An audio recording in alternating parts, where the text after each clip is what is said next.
you're not familiar with this area, we are very close to Superior, which is right behind me, where that horrible fire happened that burnt down the community of Superior.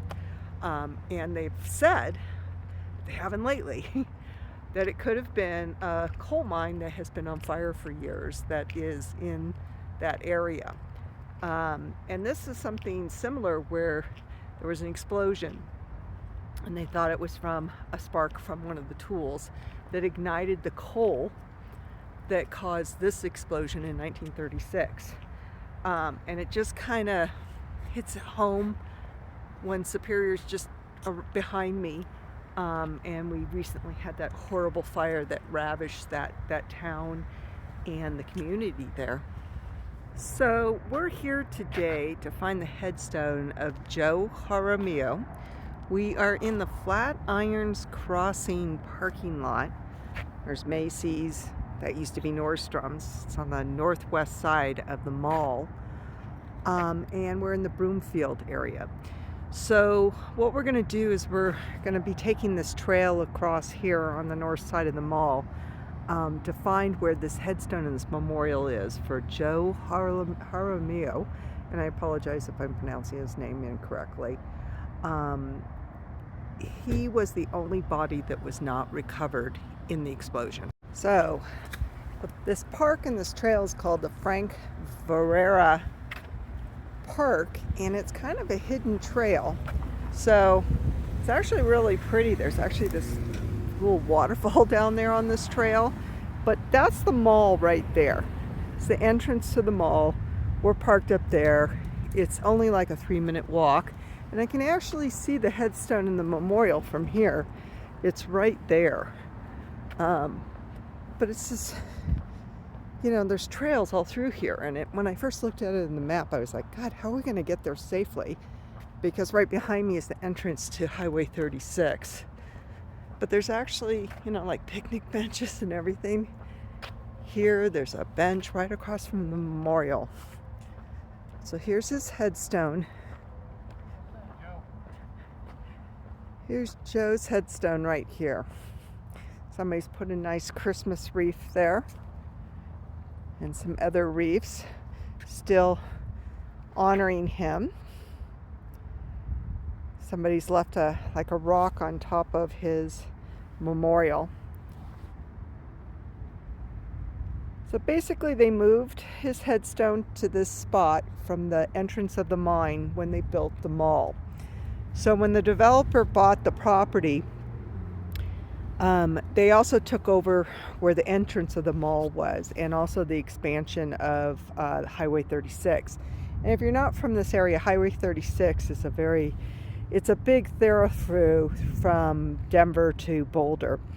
And it went through some major expansions. It's gone through several, actually.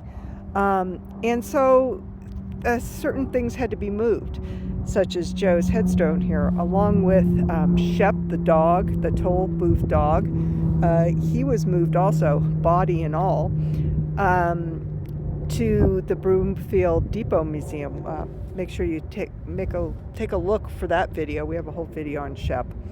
But Joe's body, of course, couldn't be moved because they never recovered the body. And they feel that he was was right next to the explosion. And so the 8 men that they recovered, or the 8 men that died, they were only able to recover several of the bodies, and Joe was one of them that was not recovered. And so they feel he was right next to the blast, and that he was right by the entrance of the mine. So they erected this headstone for his grave right next to the entrance of the mine. So the mine now is, you know, the landscape has changed so much from the expansion of the freeway and the mall that he's over on the other side there. On the other side, you can see the cars going by right here. That's Highway 36. And so on the other side of 36, there's a park and ride. Across the street from the park and ride is, you can tell, are man-made hills. He is somewhere there, because that's where the Monarch 2 mine used to be. So we also have a memorial to the incident, and it's right next to Joe's headstone. And it says, in the year 1936, January 20th at 6:20 a.m., an explosion occurred at the Monarch No. 2 coal mine. 8 men perished in the explosion. The bodies of the following 7 men were recovered: Ray Bailey, Anthony de Santis, Oscar Braid, Kester Noviger, I don't know if I'm pronouncing these correctly, to be honest with you, Steve Davis, Thomas Stevens, Leland Ward. The body of Joe Haro still remains entombed. The monument and plaque are dedicated to the memory of these men. So somebody is, still decorating. I mean, they've got like a reef back here in this reef. Somebody's still coming and honoring him. I know that his son is at Fort Logan Cemetery, and that he was a World War II veteran. I've seen his headstone. So maybe his descendants are the ones that are coming here and still honoring Joe. I'm kind of wondering if they designed this area with the memorial and the headstone to kind of look like it was what it looked like as the entrance of the abandoned mine. I'll have to see if I can find older pictures of it, because it actually kind of looks, I've seen abandoned mines that they've closed off like this, and it just kind of resembles that. So I'm wondering if that was on purpose or just a coincidence.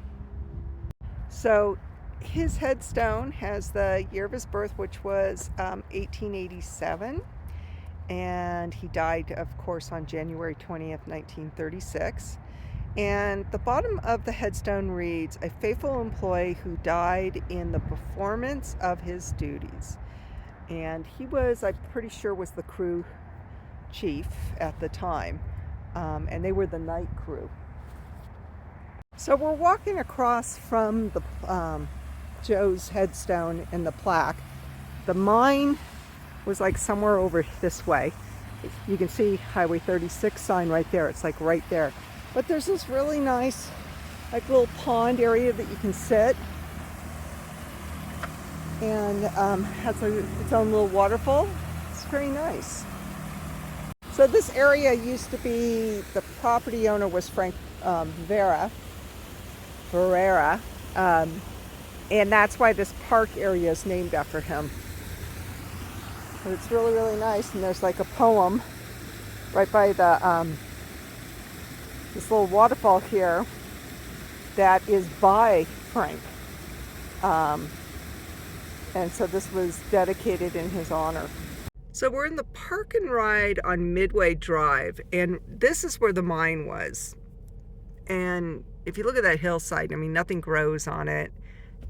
That looks man-made to me, like it's tailings. But it was a coal mine, and you can see some traces of like fencing over there that are really, really old and broken. So yeah, and then the mall is right behind us. So that dirt also might be from the construction of the highway. I don't know. But what I'm looking for is an opening to a mine that's been abandoned, where it's all boarded up. But I'm not seeing that, at least on this side, or where I am. It's private property, so I'm not going over there. So the cemetery's in a really neat section of Boulder. It's the older section. There's these just gorgeous houses through these neighborhoods. I'm coming down from the Chautauqua Park. If you've never been to Boulder and never been to Chautauqua, it's definitely a must-see. It's a beautiful historic park. That's a whole video in itself that I need to do. But this is a very old section. This is right over here is University of Colorado, CU is what it's called in these parts. This is also the neighborhood where John Benet Ramsey was murdered and found. Her house is just down the street from here. So we're almost to the cemetery. So now I'm looking for the two miners that were in the Monarch explosion. And I'm in the section B at Green Mountain Cemetery. There's the office right there. So it's the section that's closest to the office. And right now I'm looking, the first one I'm gonna look for is Leland Ward. And then his cousin, who was also in the accident, is right next to him, but doesn't have a headstone. So let's see if we can find Leland. So he's in B97. And so there's these little stone things next to everybody that has numbers on them. And so Blessing 97 is what I'm looking for. So I'm still looking for Leland Ward. He's got a very tall headstone, looks like granite. It's got a cross on it. It says Michigan. This is one of the reasons that I love doing this. Is not only are you bringing people's stories alive again, but you're also on a scavenger hunt, trying to find where they're located, because a lot of times you don't have a lot to go on to find these gravestones. So basically what I try to do is when I'm trying to find a headstone, and if I'm lucky enough to have a picture of it, is I try to get to the front of the section and look back where I can see all the headstones, and try to look back and see if I see anything that's in the shape of what I'm looking for, and or any of the symbolism that might be on it.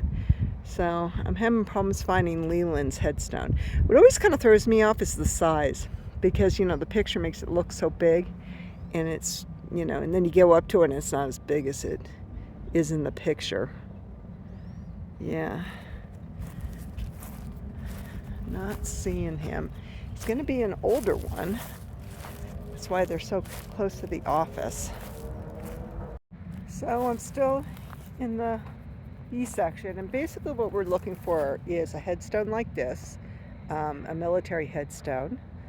Leland Ward was in the military, and he must have fought for World War I because of the time that he died.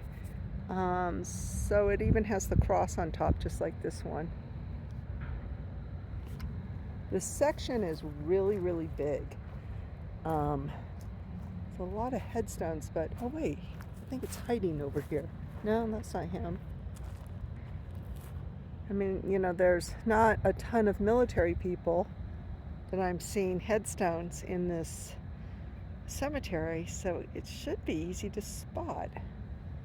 Although I must say, I love this guy's last name, Edward Winchester from Georgia. I might have to look that one up. He was a private. See if he's related to the Winchesters. And he died in 1940. So I had pretty much given up, and I was driving away. I'm sitting in my car, and I just decided I was going to look as I drove, and boom, there he is, hiding right amongst those trees. I walked this whole section for like an hour. Of course, right when I'm driving off. So glad I found him before I left. I was going to have to come back here tomorrow and look around. But he's like really hiding amongst these trees. So much so that he still has an American flag on his grave, and none of the other military guys did, because probably nobody saw it, because it's just hiding amongst this treed area. But I'm going to definitely drop a pin so it gets on graveyard.com. He is nestled quite a bit next to this big tree and another tree. And then his cousin must be buried over here. There's no headstone for him. So I'm probably going to take a picture. And it turns out that his cousin might know my family, because he was born in Kirksville, Missouri, at the same time that my family was there. My family helped pioneer that town, and several generations lived there. And so I am so curious to learn more about him. So both of them are in very rooted areas from these big pine trees. So, and you can see the plaque right there, 97.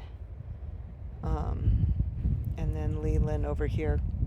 So Leland, I read, was part of the polar bear expedition in Russia when he was in the military. So it says Leland J. Ward, Michigan, Sergeant, 339 Infantry, and I believe it says, 85 Division, January 20th, 1936, which we know is the date of the accident at the Monarch Mine.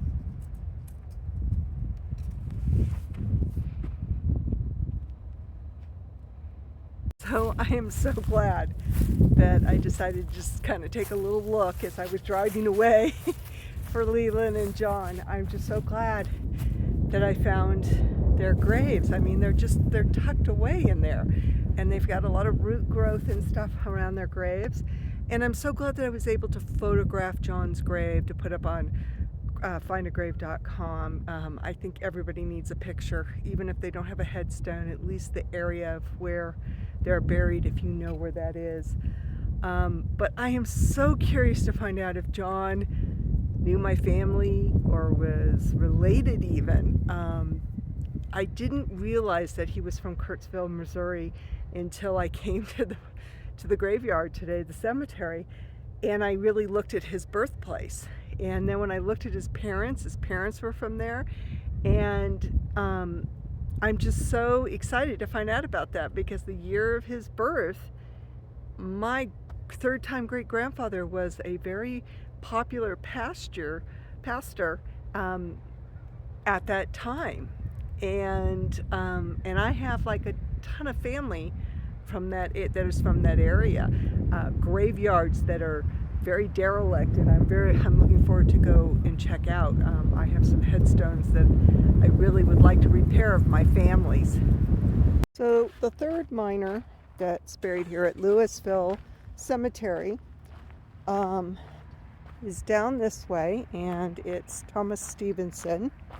So I'm trying to figure out where he is. That's block 22. He's in block 20. Which is somewhere like right here. So we have 3 miners that are buried in the Louisville Cemetery.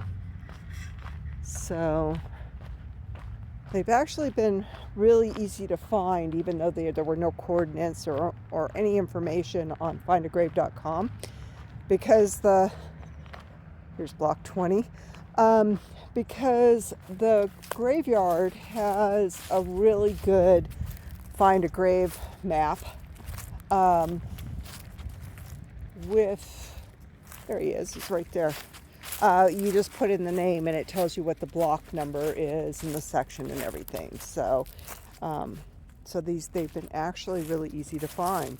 So here we go. We have Thomas M. Stevens. He has a nice urn next to his grave, very close to a tree. But it says that he was born in 1902. These were all really young men, and died in 1936. So he was only 34 years old. They all seem to have been in their 20s and 30s. And then his wife, Josephine B. Stevens, is also interned with him. And she was born 1903 and died in 1971. So she, died, several decades after him. So it's a wonderful, beautiful headstone. So he's here. I can actually see Santis right there, on the other side of this tree right there, and then Bailey's right there. So they're all within earshot of of one another. So the next headstone we're looking for is De Santis. Ray Bailey's right there. And here we go, Luigi Antonio De Santis. So somebody's definitely keeping this grave up, which is so nice. Has the Mother Mary, a nice angel on top. It looks like a nice plant. It's winter time, so the plant's dead. And a nice plaque.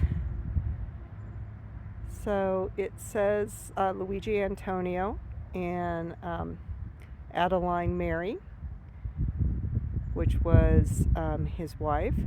And Luigi was born in 1898 and died, of course, in 1936. It doesn't say January 20th on his headstone, but that was the day.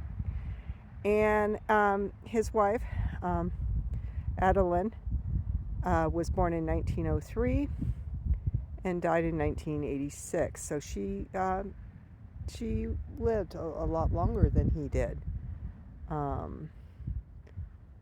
So I'm looking around. They're the only De Santos I see, but I believe that the LaSalles here are related to them, because I think that was Mary Adeline's maiden name, or she remarried. So we found Raymond Bailey. He was one of the 8 men that were killed in the explosion. We are at the Louisville Cemetery. 2 of the victims of that explosion are in this cemetery. And this is the first one we came upon. Now I'm going to drop a pin here and put what block number we're in. We're in actually block number 10. So if somebody wanted to come and find him, and I'm also going to update it on findagrave.com.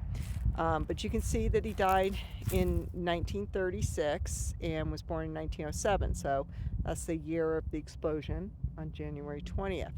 What's sad also is that there are several different Baileys right behind him here, and they all died within years of each other. So William, 1930, Rufus, 1932, and Alberta, 1939. So it was like a Bailey passed, within years of one another. Based on the birthdays, this is most likely a son, and he looks like he died young. They're not even connected on findagrave.com.